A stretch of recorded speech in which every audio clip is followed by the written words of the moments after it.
sessions highlighted the immense potential brought forth by cross-border collaboration. Together, we can ensure that these opportunities lead to sustainable development and shared prosperity. Mexico and the United States share a uniquely interwoven relationship. Our nations are bound by geography, but even more so by shared ambitions and values. Together, we contribute to a powerful and dynamic economic corridor, one that drives innovation, fuels economic growth, and fosters cultural and international and intellectual exchange. Today, Mexico is not only a vital economic partner to the US, it's a bridge connecting North America to the rest of Latin America and the world. This year marks an exciting time for the Milken Institute as we continue to expand our global footprint. Our commitment to fostering financial markets and tackling challenges such as climate change has never been stronger. In the lead up to COP30, the Milken Institute is deeply committed to advancing sustainability. Our focus on renewable energy, responsible investment, and climate resilience is essential as we confront one of the most defining challenges of our time. We recognize that the path to sustainability is a shared journey, one that will require collaboration, innovation, and unwavering resolve. Looking ahead, I invite you to mark your calendars for our upcoming events in Abu Dhabi, our global conference next May, where we will discuss these themes on an even broader scale, gathering leaders and innovators from all corners of the world. In closing, I would like to extend my deepest thanks to our distinguished speakers, sponsors, all of you that have joined us, particularly our fellows who really made this possible, helping to bring all of you together, Alejandra Palacios, Enrique Perret, and Adalberto Palma. And a very special thank you to an exceptional young lady sitting right there, Ana Céspedes, who without her, yes, please. I'll be the first to say without Ana, this would not have been possible. So thank you, Ana. Without further ado, please join me in welcoming our final panel featuring Rubén Coppel, Donatiu Rodríguez Gómez, and moderated by Gabriela Zapata. Thank you very much.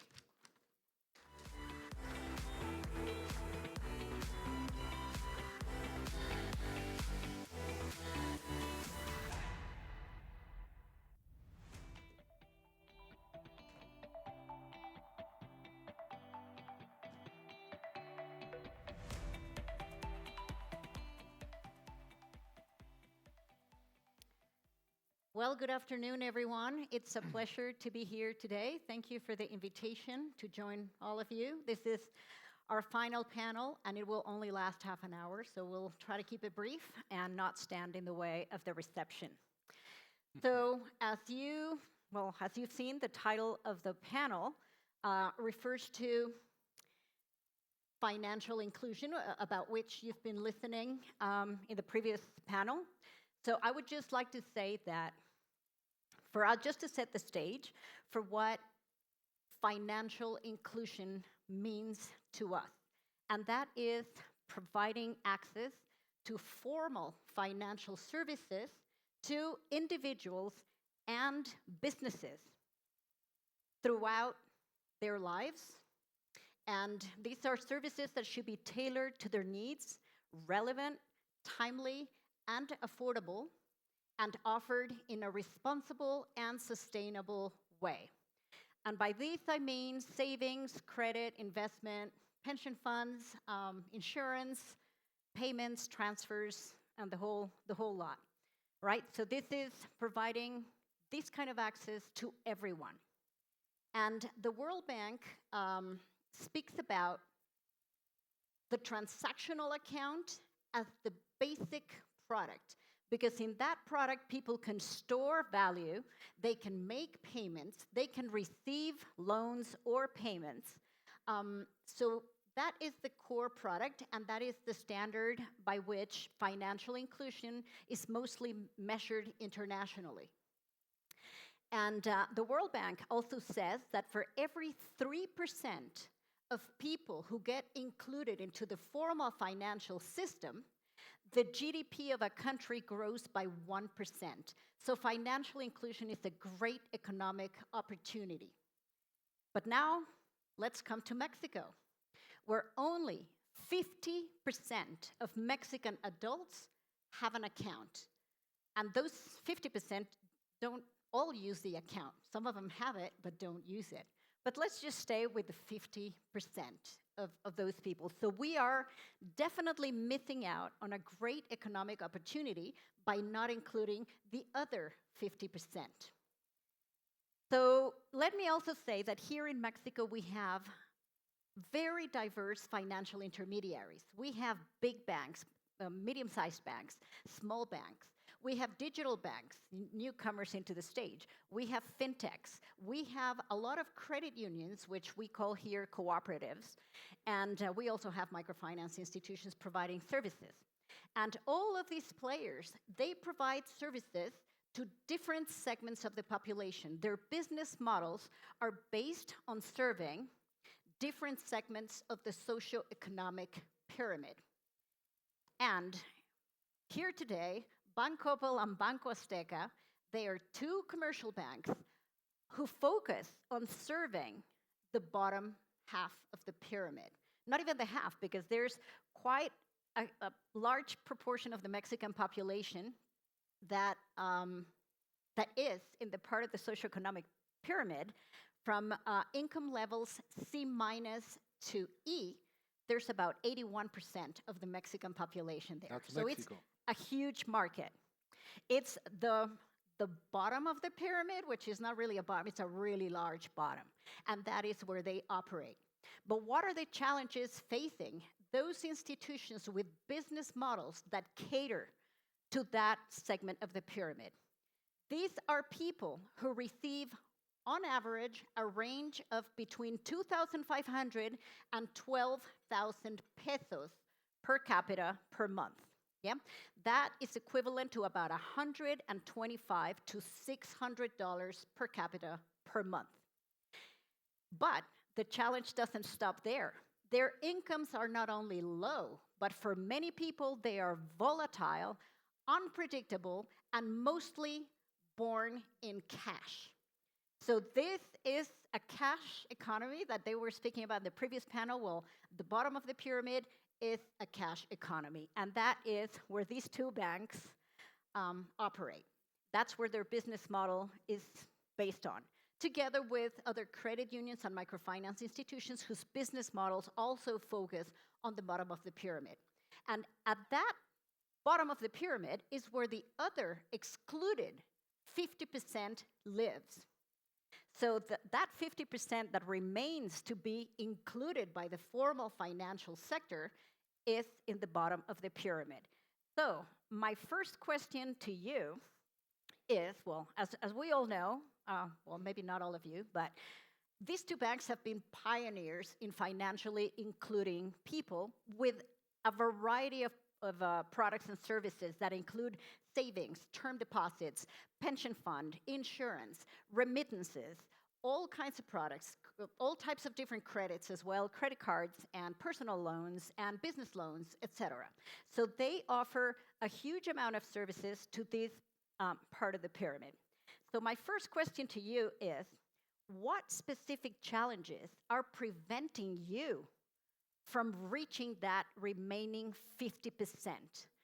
What policy measures could help you expand your services? Because you know that market. But if you guys haven't been able to break through and cover that other 50%, what's been preventing you? You want to go first? Thank you. Thank you, Ruben. Por favor. No, it's a pleasure. Thank you very much for the invitation. And of course, it's always a pleasure to share this room with all of you, and of course with Gabriela and with one main competitor, Ruben Coppel. It's always a pleasure to be here and to discuss with him. But I agree.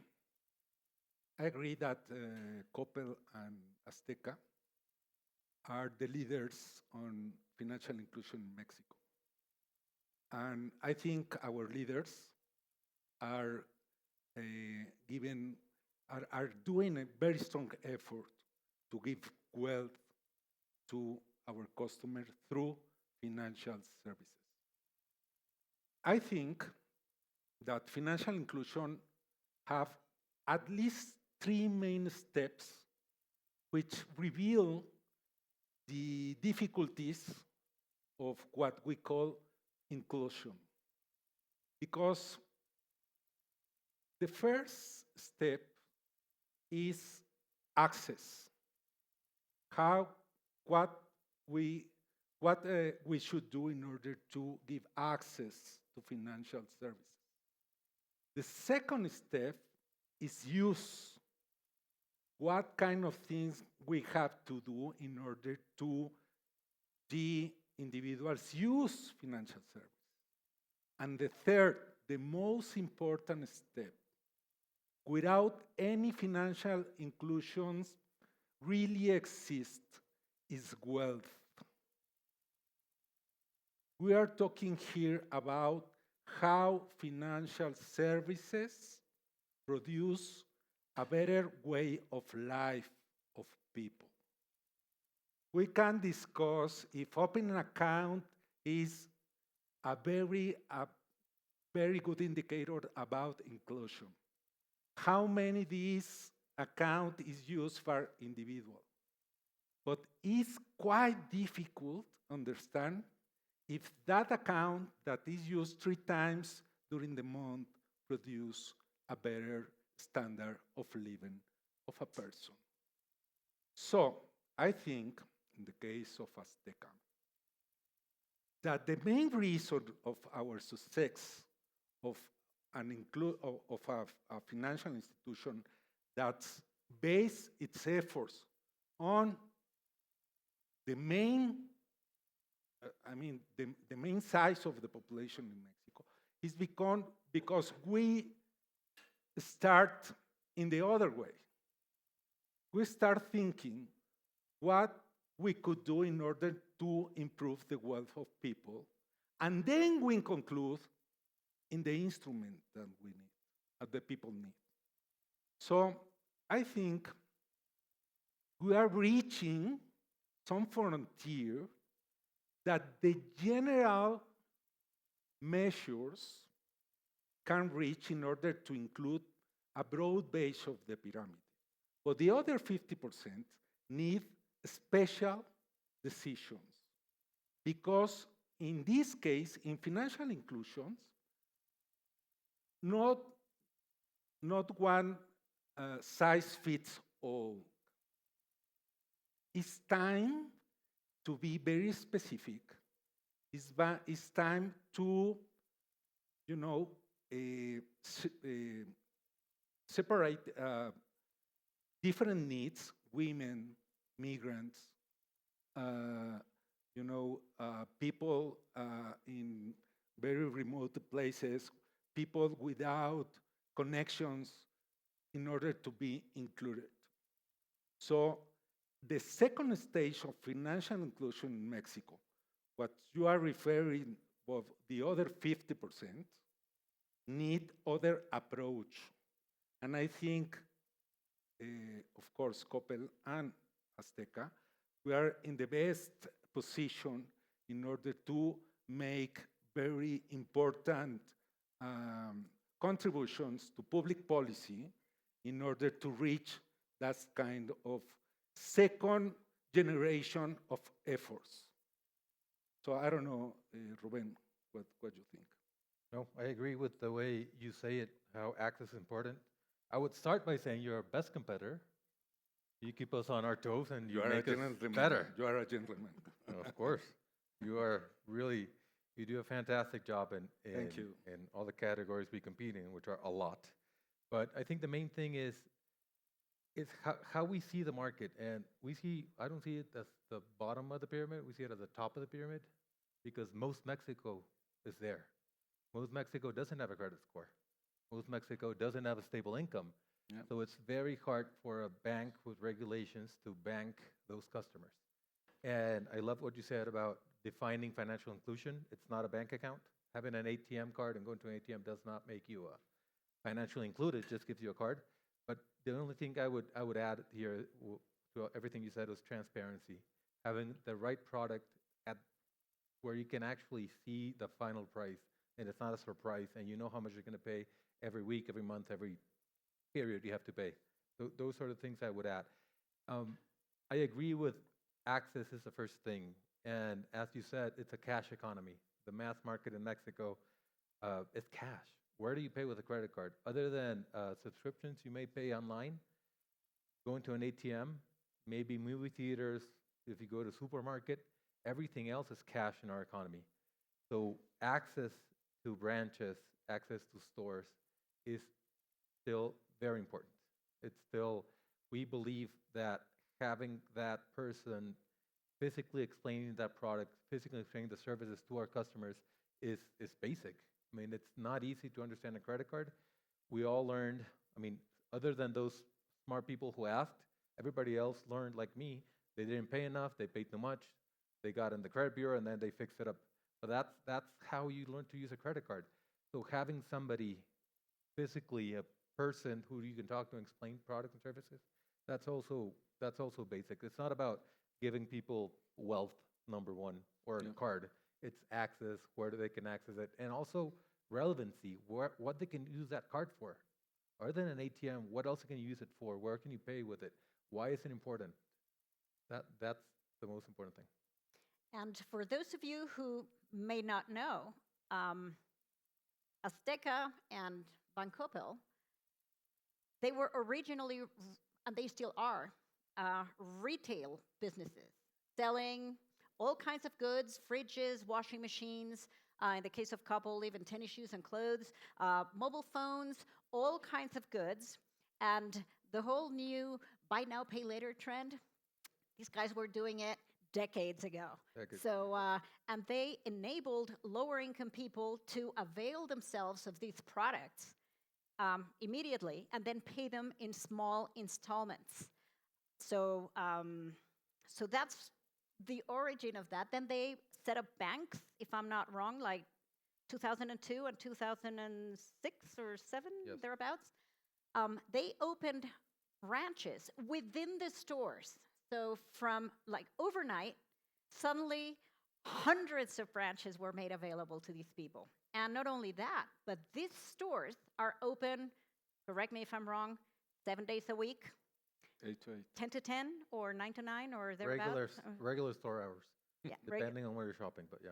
But okay, but you know, they're open all the time, so they really cater to a population that requires services at different times of day, and it's quite conveniently located for them to be able to access them. But having infrastructure and working in a cash economy has costs. Costs which the bigger banks that have financially included the wealthier population, the wealthier population in Mexico doesn't have a financial exclusion problem. It's the bottom of the pyramid where the problem is. But going back to those challenges, I mean, it's not the same offering a payroll loan when your salary gets deposited digitally in the bank and then you can, you know, get a loan from that, than offering a loan to someone whose income cannot be proven and who needs to make weekly or biweekly payments because that's where their income cycle, that's how the income cycle works like. So that's how they make, you know, their payments, but that's a lot of cash management. Yeah. So they're not the same as the bigger banks, and they don't serve the same population, and their business models are different. So in that regard, what would you say about what policies or even regulations could enable you to better serve the population that you're currently serving more of that population and improving your price point? Right. Well, definitely formality. I mean, informality, as you know, it's a little less than 50% of the market is informal. So that doesn't help with pensions, which is something we're also give that product, that service to our customers. But if you're not formal, you're not saving, you're not going to have a good pension, like enough money when you retire. That would be one of the most important things. ID, having a single ID would be great too. But what, And for example, most of us adults here in Mexico do have an ID, the voting card. the voting card, which isn't Are there perfectly barriers? designed. No? What barriers do you face with the population you're serving? No, it's kind of not ID? perfectly designed, and it's not a perfect universe to find these customers where they are. The other thing is the relevant. I'll go back to relevancy. The relevancy of having a credit score. If you're in this income, it doesn't really matter if you have a credit score or not, because you're going to live. You're going to have products and services that cater to you, and even if you had a credit score, you wouldn't have a car loan at the right rate. So credit score isn't really relevant for this market as well. So those are a couple of things that'd be great to have. People change cell phones a lot, so it's pretty hard to find them. That's Right. another thing that's relevant. What Because else do you there's think theft you can do? because of theft, No, or It's just because they just rotation. change? They just change lines, better deals. They just change numbers. Okay. Yeah, that's true. That's true, and that's the kind of things that regulation should understand, because I mean, You can't find your client. my main point is that I don't know, but let me ask you: how many of you fully understand your statement account of the pension of your pension fund, insurance company, or bank account? Here we are in Paseo de la Reforma, Mexico City, big city. How many of you deeply understand that? And you know, the main assumption of regulation is that this statement is fully understood for all the population in Mexico. Not even us understand. So Mr. Ruben and I have to send this statement to all our clients in Oaxaca, in Chiapas, in Paseo de la Reforma, and no one understands that. So why we have to do all that expenses who never cares or understand? So I'm maybe too acid on that, but my main point is that we have to do things that people understand, that people need, that people use to increase their wealth. If not, we are just doing products and marketing. We are not doing financial inclusion. So, I think public policy should recognize that they have to preserve some standards, but allow companies to, make some exercises between the different kinds of clients that we have in order to prove what kind of efforts are better for inclusion, better for understanding, and last, but most important, for wealth. I think regulators are losing the opportunity to prove which kind of efforts are better, imposing just a flat rule for any kind of effort. Financial institution. It's very difficult to do that. It needs a lot of effort to regulate that. But, I mean, why I should be regulated in the same way as another business model that is focused on other kinds of well-educated people? Why? So I would add to that, because I do agree that the model to serve this market is also hybrid. It's not all digital. It's one of the many channels that we have to cater to the customer with, but we did an exercise where we put a screen in front of them with their statement, and then the cashier was explaining them what was in the screen. Nobody watched the screen. Everybody was looking to the cashier's eyes. What are you saying? How much do I owe on this? Yeah. How much do I owe on this? Yeah. There's a screen down there, even better with colors and pictures. They wouldn't watch it because they're not used to that world. They're used to face-to-face. That's- And there used to be a big push in the Mexican Bank Association of differentiated regulation because, yes, I mean, we have to comply with derivatives as a bank. We don't have that's- derivatives. Yeah, But we that's have a to bit- have papers and zero, just like white pages and zero. Just I comply with everything. Just don't do anything. But it's part of the many things that can be done to make it a less burden. That's a and very less good point. expensive because it's Very good point. expensive to post in Mexico. It's not that easy. You have to take it personally most of the time. Not that easy, and it's a very good point because it's not only financial education, it's financial training. Yep. I mean, I don't know if you remember the first time you faced an ATM. Can you remember? What's the? Well, that's the point. That's the Yeah. point. So what in this world that is now getting more competitive? I mean, you are competitors, and then there's the ones that you already know, the Compartamos Bank and credit unions and others that you know. But then there's these new players, these more digital-only players that are now playing in the market, maybe penetrating a little bit that segment or wanting to. What would you say are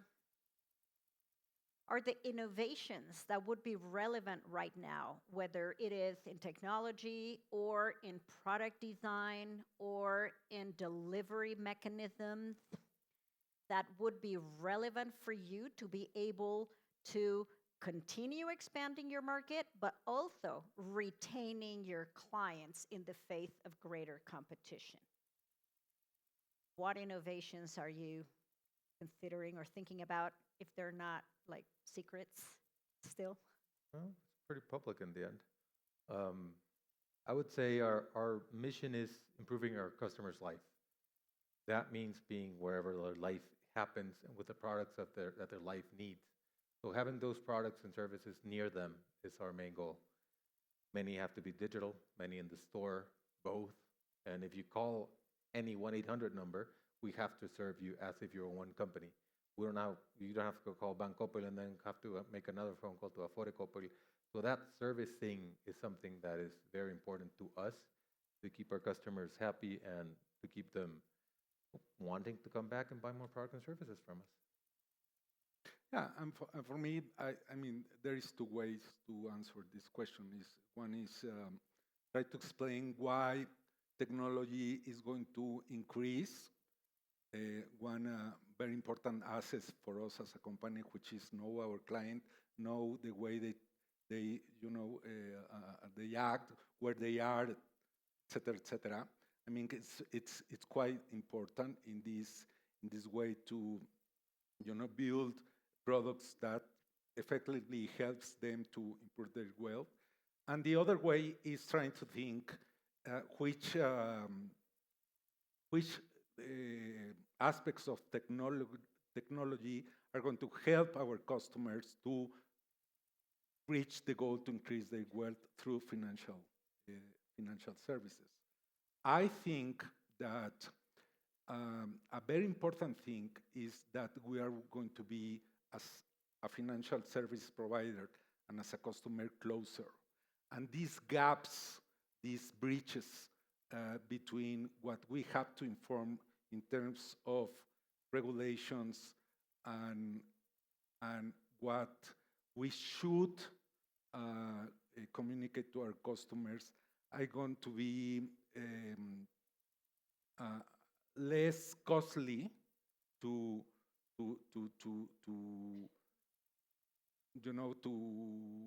improve the communication with the customers. I think we can, with less cost, to be in touch and to help, to understand, to use in a very good way, in a very honest way, because it's for us it's not important to have a customer who take one loan and cannot pay for that. Responsibility on the credit base is very important for us because we want to climb for a lot of time. So this communication, I think, is going to be easy. This way that they contact us, that they decrease the cost of moving to receive a loan, a transfer, or whatever. I think it's very good news for financial services. So I think physical infrastructure and digital infrastructure is going to be complementary for the better of our customers and for, of course, our business. Great, and we've run out of time, unfortunately. We didn't get the extra 15 minutes that almost everybody else got, and we could have stayed here and talked for another half an hour. But just super briefly, a yes/no answer.